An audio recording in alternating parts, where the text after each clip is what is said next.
Le lien, c'est Ginevra. Ah, oui. C'est grâce à Ginevra qu'on a entendu ce chant. Notre marraine, notre reine, notre poétesse. Ginevra, à toi la scène. Et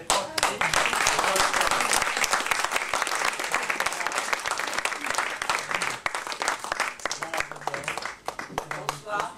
Ce n'est pas à bras le corps que je vais vous prendre. C'est à bras le cœur. oh, c'est joli. C'est joli. Bravo. Bien. Alors, je crois que je n'ai pas besoin du micro. Est-ce que vous m'entendez bien? La voix du cœur. Alors, ce sont des sujets actuels, mais je sais que nous tous allons être du même avis tout à l'heure. Doute. La lune et le soleil sont concernés de voir ce que l'homme subit sous le joug d'autres hommes.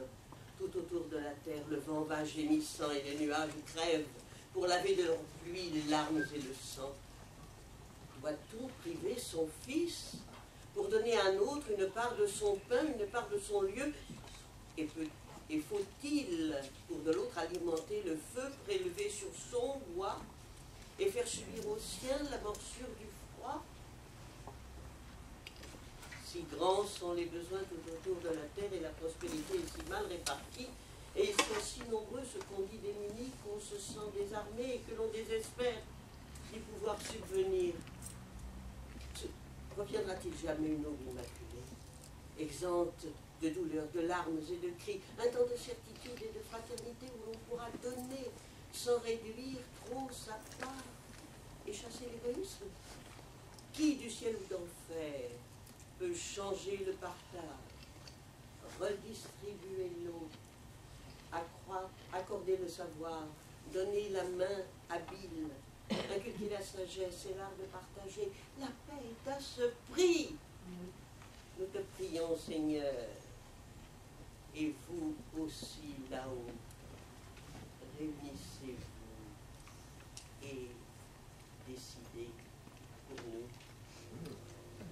Chaque jour, il en part dans de fragiles barques. Et chaque jour aussi, les ciseaux de la barque tranchent le faible fil de leur triste existence. Il en est cependant à qui sourit la chance. À ce point du parcours, il croit qu'il est sauvé. Il reste malgré tout tant d'obstacles à passer pour être enfin admis, s'il y parvient un jour à vivre parmi nous. Que voici son discours nous dit: je ne suis pas venu pour voler votre pain. Je cherche du travail pour mériter le mien, un lieu où exister parmi d'autres humains, un regard bienveillant, une poignée de main. Accordez-moi un coin où poser mon bagage. Il est mince et pourtant résolu à mon bras. Je cherche un peu d'espoir, un peu de compassion. Je frappe à votre porte, ne me dites pas non, on ne veut pas de toi, reste-toi ailleurs, car ailleurs c'est partout. Lorsqu'on est immigrant, il n'y a pas d'ailleurs, car ailleurs c'est partout, et partout l'on vous dit: je n'ai 15 000 étrangers, écarte-toi d'ici. Si je repars chez moi, j'y mourrai. Mais hélas, vous me dites qu'ici il n'y a pas de place. Me faut-il renoncer à trouver un abri? L'étable du Sauveur est-elle loin d'ici?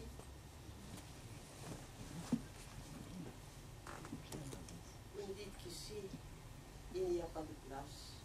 Me faut-il renoncer à trouver un abri? Il y a eu une erreur. L'étable du Sauveur est-elle loin d'ici?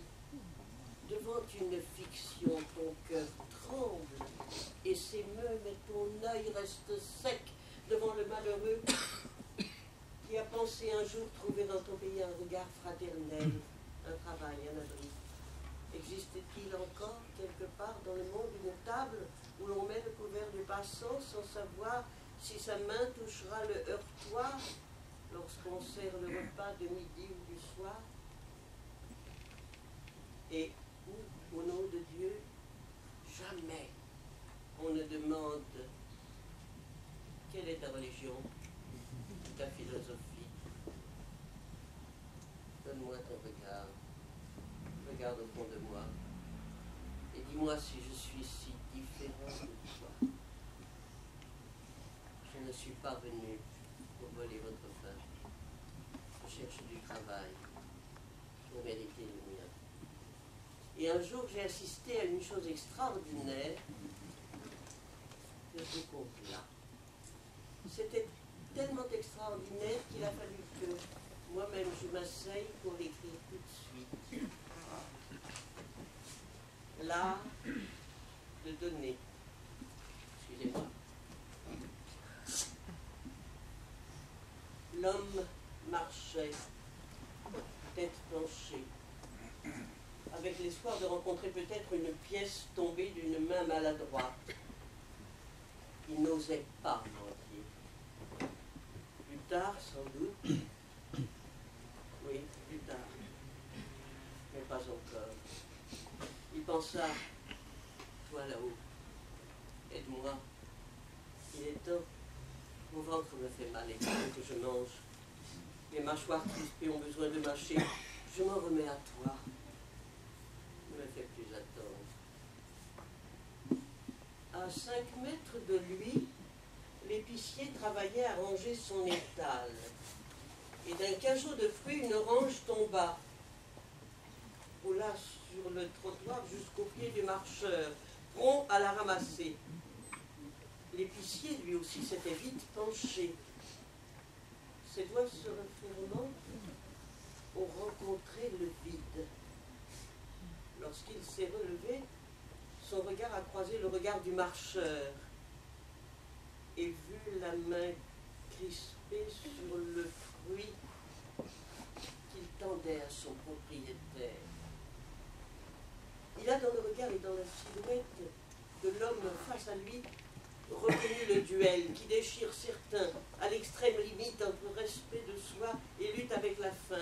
Il a dit en riant « Tu es plus vif que moi. La proie est à celui qui tire le premier et qui atteint le but. Tu dois être chasseur. Cette orange est à toi.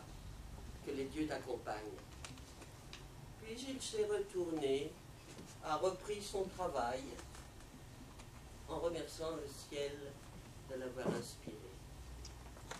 L'autre homme est reparti, et pendant un moment, il eut beaucoup moins faim, car le fruit dans sa main pesait plus que son poids, et réchauffait son cœur, et il a murmuré « Que les dieux te protègent, toi et ceux que tu aimes, et continue ainsi à aider ton prochain sans blesser son orgueil. » Et sentant qu'une larme perlait à son œil, il s'assit sur un banc et caressa l'orange avant de l'appeler. Puis il glissa la peau dans la poche de sa chemise, là, près du cœur. Puis il mangea le fruit. Et ce fut un festin. Et moi j'ajoute que ça je l'ai vu. Ce que je viens de vous dire là, j'étais quelque part derrière le marcheur. Et la petite boutique existe encore sur le boulevard de Strasbourg, à Nogent-sur-Marne. Et quand j'y passe, chaque fois que je passe devant, je revois le sourire du mendiant qui ne mentait pas encore, qui ne mendiait pas encore.